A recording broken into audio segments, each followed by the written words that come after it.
Наадам, фестивал, эсвэл ивентүүд нэг мөчөд ижил сонирхолтой хүмүүс нэг дор цуглана гэдэг маш гайхалтай байдаг тийм үү? Гэхдээ заримдаа бүх зүйл төлөвлөгөөний дагуу явдаггүй. Эсвэл анханасаа хүмүүсүүдийг шулгах сонирхолтой ивентүүдсэн цөөнгүй байдаг. Мөн түүгээр зөксгүйгээр булхай заваан ивентүүд ч хүртэл цөөнгүй тохиолддог. За, hi guys, Тэмковын даргамжлалтай тавтамарл. Зуны ихэнх сар гарчихсан учраас наадам, фестивал, янз бүрийн ивентүүд дутахгүй болох гэж байгаа тийм үү? Тийм учраас та бүхэн илүү сонирхолтой байх болов гэж үзээд дэлхийд дээрх хамгийн заваан, хамгийн бүтлгүй 8 ивентүүдийг та бүхэнд одоо тайлбарж өгөх бэлдсэн байна. За одоо энэ бичлэг үзэх юм бол үнэхээр доторч бүр ингээ эвгүүрхмээр юм шиг. Бүр ийм ивент дэлхийд дээр болж исэн юм уу гэмээр бүр ингээ заваан тийм бүтлгүй ивентүүдийг хамтаа өнөөдөр мэдчих болно. Тийм болохоор та бүхэн энэ бичлэгээр дамжуулан сэрэмжлүүлэх үүднээс энэ бичлэгийг бэлдэн хүргэж байгаа шүү. За тэгээд бичлэг эхлэхээс өмнө та хэд мэн лайк дараагүй лайк дараа, сабаа дараагүй сабаа дарж дэмжиж битэн мартаарай. Намайг үздэг хүмүүсийн 75% нь сабаа дарахгүй одоо хүртэл үтсээр хിവэр байгаа юм билээ шүү. Та хэд мэн сабаа дарж лайк дарж дэмжиж битэн мартаарай. Та хэд мэн лайк сабаа дарж дэмждэг учраас би дараагийнхаа сонирхолтой дугааруудыг цаг алдлгүй хүргэх юм шүү. Намайг дэмждэг бүх хүмүүстээ маш их баярлалаа. Хамтаа бичлэгэндээ орцгоё.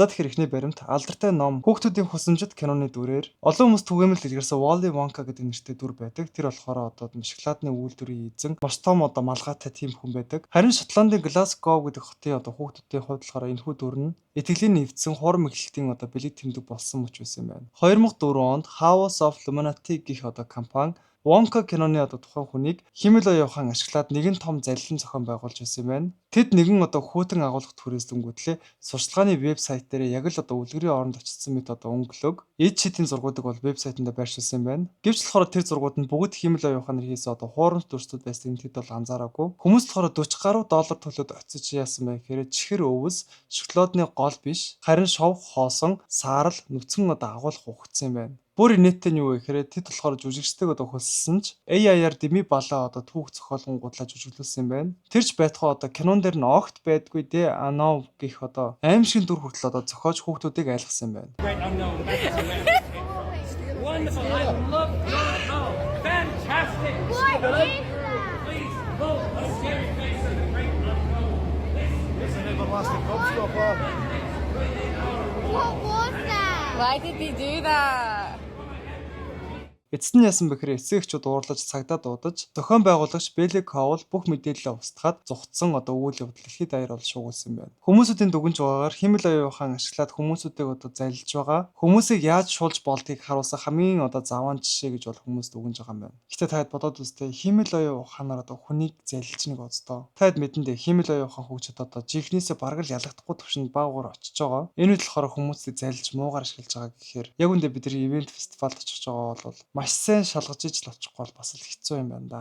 AI бүр үнэхээр төгсөрч хүмүүс хүртэл сайлж штэ тийм. За тэгэхээр хоёр дахь баримт одоо хэдүүлээ жинхэнэ гамшиг руу орцгоё. Америкийн нэгдсэн улсад болохоор Woodstock гэх одоо маш том ивент бол болдгийм байна. Мянган хүмүүсүүдийг хамарсан. Зарим хүмүүс болохоор энх тайвныг бол санагдуулм ивент болдог байх. Гэхдээ 99 оны наадам бол зүгээр л там байсан байна. Зохион байгуулагч нь болохоор зардлаа хэмнэхийн тулд цэргийн бааз дээр наадмыг зохион байгуулсан байна. Халуун бетон дээр 400 мянган хүн ямар ч одоо сүйдрөвчгүй гацаж, ердөө ганцхан софтоо усны үнэ нь болохоор тухайн үеийн ханшаар 20 гаруй доллар бол хүрч исэн юм байна. Гэхдээ хамгийн заваан хэсэг нь болохоор ариун цэврийн өрөө нь ердөө эхний өдөр гэхэд л бизнес газрууд нь хальж бохир нь гадагшаа урсаж эхэлсэн юм байна. Хүмүүс халууцсандаа усны чухмыг эвтгэхэд талбай нь тэр чигээрээ бол шавар болчихсон. Гэхдээ хамгийн заваан нь юу вэ гэхээр тэрхүү шавар нь одоо хүний ялгцтай хойлдож баасан шавар болчихсон юм байна. Мөн тэгээд зөксгөр хамгийн аимшигт нь болохоор зарим залуучууд хин нэгэн одоо унгачсан байна гэд ерөөсө тоохгүй шавраар тоглож исэн юм байна. Тэгээд зөксгөө зарим хүмүүс болохоор үнрээс нь болж ухаан алдаж тэр заваан одоо шавраар нь биеэ зүлгэж жоохон халамцаа согтуу хүмүүсүүд нь болохоор дотор нь орцсон тоглож исэн юм байна. Мөн түүгээр зогсохгүй дуучин Sherry Crow тайзан дээр дуулж байх үед болохоор хүмүүс баасан шаврыг түнлүү шидсэн юм байна. Эцэст нь үзэгчид болохоор тайзыг шатааж дээрэм хийж 3 хүний аим тухай үед бол ирсэн аимштай түүх өрнсөн юм байна. Йоо та нар нэмжлэгийг харж гинөө. Яа бүр дотор муу гарчлаа. Яаж ингэж баасаар тоглох юм бэ? Энэ бол миний мэдэх хамгийн муу фестивал юм да.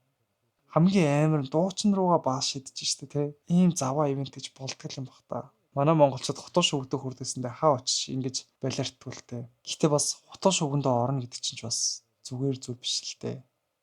За тэгэхээр дараагийн баримт та нар сургуулийнхаа багт тоглож байгаа гэж утсаж энэ тухайн сургуульчин огт байдгүй хуурамч байвал яах вэ? Roy Johnson гэх одоо тасгалжуулагч яг ийм луур хийж исэн байна. Тэрээр ямар ч одоо багшийн үнэмлэхгүй, ямар ч сургалтын одоо хөтөлбөргүй аллаа Bishop Sycamore гэх одоо хуурамч ахлах сургууль байгуулж хүүхдүүдийг элсүүлсэн байна. Roy тухайд болохоор хүүхдүүдийг хооллох мөнгөгүй болоод дэлгүүр хаахаас өмнө хямдхан дахианы мах авч одоо хүүхдүүдэд өгч исэн байна. Хамгийн ичвэртэр нь болохоор тэрээр яаж игээд ESPN телевизээр гарах эрх бол олж авсан. Түүний баг нь болохоор мэргэжлийн багт 51-0 гэх одоо харьцаагаар бут нэргүүлсэн. Тоглолтын тайлбарлагч болохоор энэ тоглогч нь сургуулийн хүүхдүүд биш байна, харин насанд хүрсэн хүмүүс юм биш үү гэж эргэлзэж эхэлсэн чинь нэрэл зарим хүмүүсд нь болохоор 20 гарчихсан бөгөөд Roy Johnson тэдгээр одоо хүүхдүүдийн ирээдүгээр тоглож эцэст нь дампуурлаа зарлаад зугцсан байна. Тэд бодоод үзтээ тоглолтод орохын тулд хуурамч сургууль бий болгонгуудлаа хуурамч багш болоод телевизээр гарсан багш биш үү те? Залтай гэхэд арай л залтай багш шүү. За тэгэхээр дараагийн баримт. Энэ болохоор интернетийн түүхэнд хамгийн алдартай, бас хамгийн үнэтэй бүтлгүүтэл байсан юм байна.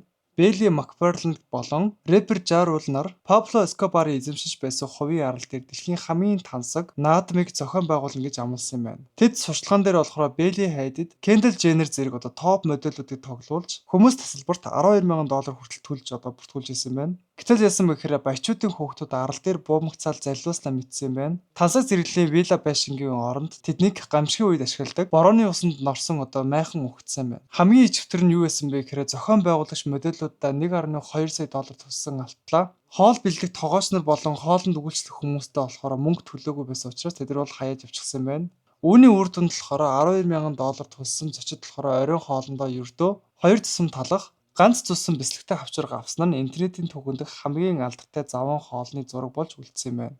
Арал дээр уус хоолгүй гацсан залуус болохоор эцэст нь амьд үлдэхин төлөө тэмцэж зохион байгуулагч Белли Макфарланд болохоор шоронд орсноор энэхүү түүх дууссан юм байна. Гэхдээ фестивалийн арын албанд ажиллаж байгаа одоо хоолны тогоочнуудаа мөнгө өгөөгүй гэхээр тухайн фестивал үнэхээр гамшиг болох нь аргагүй үстэй. Харин ч эдгээр хүмүүс явсан сайн болсон мэн. Хэрвээ яваагүй үлдсэн байсан бол сайн хоол яагаад гарахгүй байх. Гэтэл ботхоор ганц цусан бяцлах хавчургаар энэхүү арал дээр амьд үлдэхин төлөө тэмцсэн гэхээр баян ч ядууч ямар ч хэцүү шттэ. За тэгэхээр дараагийн баримт. Заримдаа сайхан сэтгэлээр хийсэн зүйл хамгийн том гамшиг болдог тийм үү? Кливленд хотынх нь дэлхийн дээд дэмжлэгийг тогтоож хотоо алдаршуулахын тулд 1 доор 1.5 сая бөмбөлгийг агаарт хүргэсэн байна. Хүмүүс болохоор харахад үнэхээр гайхалтай өнгөлөг байсан ч удалгүй салхин нь болохоор чиглэлээ өөрчилж нөгөө 1.5 сая бөмбөлг нь тэнгэрт нисхийн оронд хотын гудамжинд мөн тэгээ зөксөхгүй нуурлуу эргэж бууж эхэлсэн байна. Үүнээс болж зам тээврийн осол гарч онгоцны буудал хаагдсан байна. Гэвч хамгийн эмгэнэлтэй хэсэг нь юу байсан бэ гэхээр тухайн мөчөд хоёр загасчин нуурын ирэг дээр бол сураггүй алга болсон байна.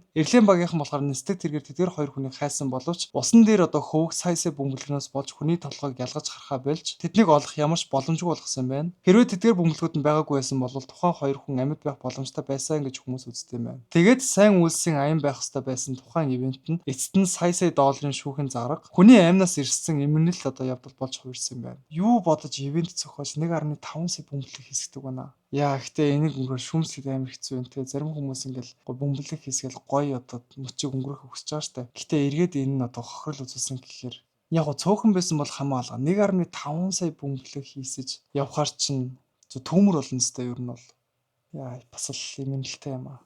За тэгэхээр дараагийн баримт хамгийн заван гэдэг үгч багтахаар ивент рүү орцгоё. Энэ болохоор амтны одоо баг өмсөх сонирхолтой хүмүүсийн цуглаан болох Rainforest гэдэг нэртэй ивент юм байна. 2015 онд болсон энэ ивент дээр ирсэн зочид зүгээр л галзуурсан гэхэд л болох юм байна. Тэд зочид буудлын өрөө тавилгыг эвдэж сүтгэхээс гадна маш хачирхалтай заван үйлдэл гаргаж эхэлсэн. Тэдний дунд Кринглийн буюу одоо насанд хүрсэн атлаа жив хөмсөж түүнийг олон нийтийн газар ил гаргаж явах одоо сонирхолтой хүмүүс олон байсан юм байна. Гэвч асуудал нь болохоор тэд живхэд үүргэсэн хойно хогийн савнд биш харин зочид буудлын одоо коридор цахилгаан шат бүр машины зогсоол дээр хүртэл ил задгаа хайж исэн байна. Зочид буудлын одоо ажилтнууд хаасаагүй хайсан байсан одоо живхнүүдийг цэвэрлэж жинхэнэ тамиг бол үдсэн. Мөн тэд буудлын усан санг бохирдуулж өрөөнүүддээ хар тамхи хэрэглэж байсан тул дараа жил нь тэднийг хүлээн авах зочид буудлын дэлхийдээ нэг ч бол олдоогүй юм байна. Ингээд 2007 оноос хойш зохиогдож байсан энэ наадам нь болохоор өөрсдийнхөө заван үйлдэлээс болоод үүрт хаагдсан түүхтэй юм байна. Гэхдээ энэ ивент бүр арай заваа нуу. Өөрсдийнхөө хэрэглээ дууссан живхнүүдээ машины зогсоолж зочид буудлын усан сангууд хайсан гэхэр чинь би бүр үнэхээр энэ тайлбарлаж тэсэхгүй юм байна.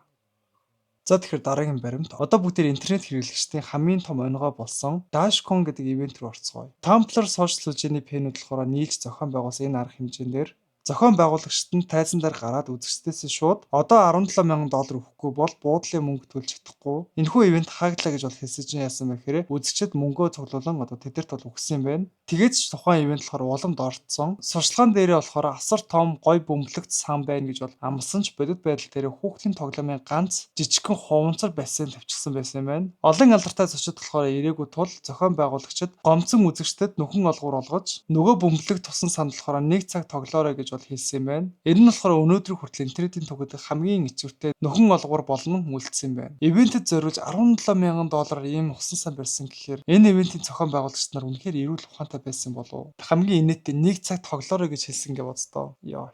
Утгаараа сүрсэн ивент байна та.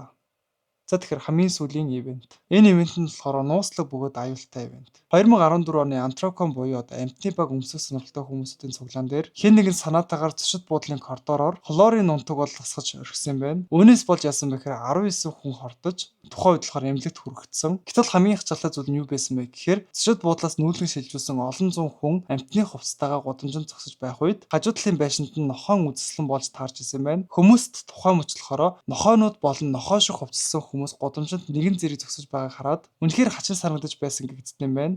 Холбооны мөрдөх төвч болохоор энэ хэргийг FBI буюу одоо үзэн ядалтын гинт хэрэг байна гэж бол дүгнээд тухайн хэрэгтний хайсан ч хизээж олдоогүй юм байна. Гэхдээ хинч хөндлөнгөөс хараад нохооны хувцас өмссөн хүмүүс нохооны дэргээ зогсоод ахаар чинь ямар ч хүний нүдэнд энэ ивент үнэхээр гаж харагдана үстэй. Гэхдээ энэ ивент болохоор үнэхээр гаж ихэд арай л гаж ивент үү. За тэгээд энэ хүрээ дугаар минь өндөрлөж байна. Хэдүүлээ дэлхийд дээрх хамгийн заваа, хамгийн бүтлэхүй ивентүүдийг үзлээ. Мөн бас ийм бүтлэхүй ивентээр хэрвээ та очижсэн бол бас комментсээр бичүүлдэгээрэй. Тэгээд энэхүү бичлэг маань танд сонирхолтой байсан бол лайк дарс сабод орохоо бити мартаарай. Өнөөдөр дээрээс нь таад маань ямар төрлийн одоо сонирхолтой бичлэг үзэх хүсэж байна комментсээр бичүүлдэгээрэй. Би комментуудаас уншиж чад контент бэлдээд байгаа шүү. За удах уулзцаая.